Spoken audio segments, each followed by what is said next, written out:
just don't give up. Like no matter how hard it is, like don't give in, don't give up. You're gaining something so valuable. You just don't know it yet until you get, further along in your career.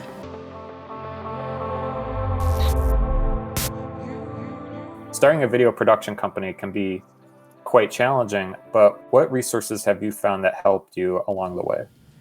Well, one thing I have to say, very similar to, the whole purpose behind your podcast and what you're trying to do to help people out, it was podcasts. Like, I found a lot of resources through the podcast community. I listened to a podcast called Sell or Die with Jeffrey and Jen Gittimer. And Jeffrey Gittimer, if you're not familiar, he's the king of sales. Like, that's his title, and he's earned the title. He has sold so much, and he's been in the sales industry a long time. And that was a huge resource.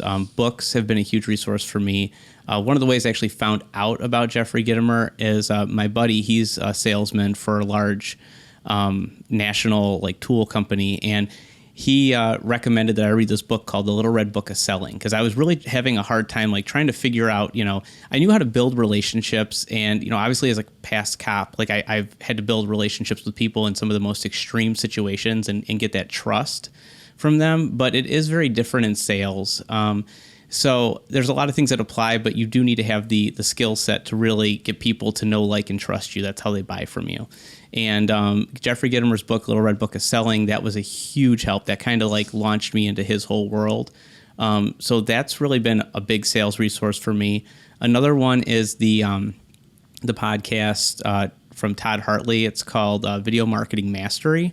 And Todd talks a lot about video and marketing, but he also refers a lot to video sales. And that is something that we do at Flex Media that's really huge, is we create personalized videos for companies that we're interested in working with.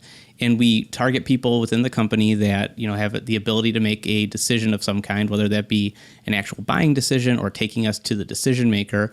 And we kind of go through their website, show them what we've noticed and how we think we can help them. We give them the actual ideas. We're very big and giving information away. I'm not afraid to give away the recipe to the secret sauce, because I believe that if it's valuable to you and, your business is in a position to want to hire somebody because you don't have the time to do it, you're going to hire me. And if it's not at that point, you're going to be able to take those things that I taught you, you're going to apply them, your business is going to grow, and you're going to say, I need to reach back out to that guy. He gave me those tips and that was awesome. Now I need to work with him. So we give them everything that we see that could help them, can tell them what direction to go in. And then from there, we get responses. So I learned that from the Todd Hartley podcast, Video Marketing Mastery. So those have been my two greatest resources for sales so far. Very good. Very good advice. And I want to also ask you, what was the biggest challenge starting your company? So you found those resources, but when you were first starting out, what was some of the major obstacles that you found in the early steps of your company? I think the biggest things that I feel I've had to overcome as a business owner since I started, in the very beginning, the first thing was just the intimidation of finances and taxes. And my biggest advice, I tell people all the time, get an accountant. Do not mess around with taxes. That is just something that it sucks. You may owe money, you may have to pay the accountant, but it's so much easier for you down the road if you get things started correctly to begin with. And that also goes with even your business structure. I didn't know what I should be, if I should be an S Corp or a C Corp or an LLC. We used some of the free contracts online through No Film School and stuff like that to help us kind of draft an agreement.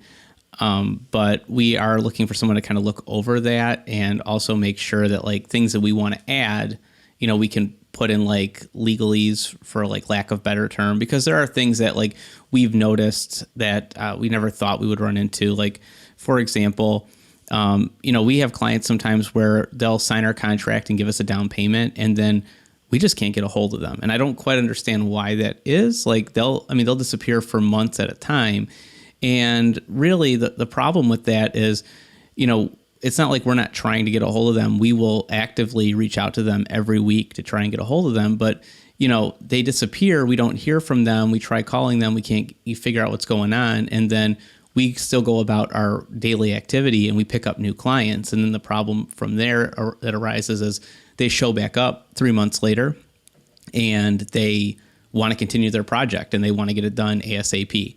So I don't know if it was a financial issue and they kind of disappear because they don't want to pay us, so they kind of try to delay the process. I don't know if they're just too busy, but it really kind of throws a monkey wrench in things for us, because we do have contractors working with us on, for some projects for editing and shooting, just because I can't do everything. And, we have to pay them to do these things. And if, we're in the middle of like doing a bunch of projects and I got to bring a contractor on to edit something that maybe we don't have the budget for at this point, it just makes life a little bit harder. So that's a reason why we definitely see a need for an attorney. That, and just to have someone to reach out to if, hopefully, knock on wood, we never get sued. But if something like that was to happen, we do have somebody. But that kind of the legal aspect of it kind of makes me think about insurance too. I feel like that's something a lot of people don't think about. And I actually didn't think about it for probably the first year of my business. And I just happened to be at a networking event and I ran into a guy who sold insurance to businesses, and we started talking, and he actually insured another production company in Cleveland. And I really started to, after talking to him, started to realize the importance of not just insuring your equipment. Because I feel like a lot of video professionals, especially when they want to go into business, are like, I'm going to insure my equipment.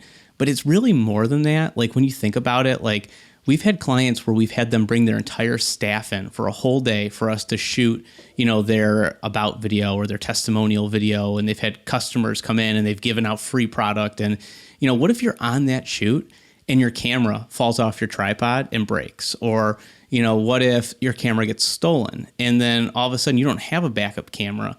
And now this company has brought all these people in, paid them, given them free stuff. And you go, hey, we're going to have to do this again.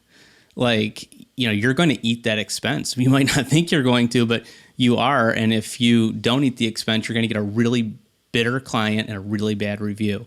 So, or it can get sued. So that also goes into that legal aspect. So that's why I think, like, along with the attorney, like having insurance is a huge thing. I even think about, like, we have contractors. Like, what if we're out shooting, like right now it's wintertime in the area and it's icy. And what if we had to go out and shoot something and, one of my contractors slips and falls and breaks their leg? Like, they're working for me. I'm responsible for their medical bills. I'm responsible, like, if they can't work their other jobs, like, that's on me. So carrying some type of insurance, beyond the equipment is a huge thing that people need to start thinking about early on. What advice would you have for young professionals that are starting in today's market that want to get into video production, knowing what you went through? Yeah. My advice would be just don't give up. Like I no matter how hard it is, like don't give in, don't give up. I feel like when the '08 financial crisis happened, I started, kind of working and trying to pick up some jobs. And one thing I didn't mention about this '08 financial crisis that I probably should have, and why I decided to kind of leave the industry and try and get a more stable full-time job, I had just bought a house. So at that point, like, I was like no longer like living at home. I didn't have like rent in an apartment where I could just give it up. Like, I owned a home, and like, I was like, I need to pay for this home. And I was by myself. And that was the kind of the reason behind it. And I think it's human nature that when you're in an uncomfortable situation, you want to get back to a comfortable one. You don't like to be uncomfortable. And all I can really say is I think back. I mean, I don't regret my decision. I loved being a cop. I've learned so much from my career. I've met great people, and, it's just been a life experience for me. But I think back to '08, and had I just stuck at it a little bit longer, I don't know where I would be today, and I don't know where my company would be today. I mean, there's some big names in the Cleveland area, and I might have been right up there with them if I had just kept going and pushing through. I can tell you with this crisis, that was the first thing. Was I've been all in since 2016, and once COVID kind of came down, and they were like, "This is what's going down," and we all started going into our lockdowns. Like my producer, Kathy Taylor, she's actually a business partner, partial business partner of mine, and we work a lot together. And she and we quickly jumped on Zoom, okay, what can we do? What can we do remotely to help our clients? But what can we also do remotely to keep the lights on? You know, are there loans coming out? The PPP loan, the disaster assistance loan. Can we qualify for those? Do we need them? What, because we do have office space, so we have rent and things that we have to cover right now. So I could just tell you, like, just don't give up. Like, just keep pushing through. Think differently. How can you, you know, I hate to use the word pivot because it's been overused, but how can you pivot? How can you change the game to fit you? And, you know, that's the biggest thing I would say. That and don't, you know, there comes a point in your career where you don't have to work for free or work with, you know, clients that are a pain. But unfortunately, when you're starting out, that kind of is the name of the game. So don't be too proud to take a free job, you know, just to get your name out there. And don't be too proud to take a job that pays a little less. Like, you know, the fact that you're working in your craft and that you're basically like really sharpening your skills, that's very valuable. And, you know, even though you feel like, oh, I'm doing this video for free, like this sucks, but you're gaining something so valuable, you just don't know it yet until you get, you know, further along in your career.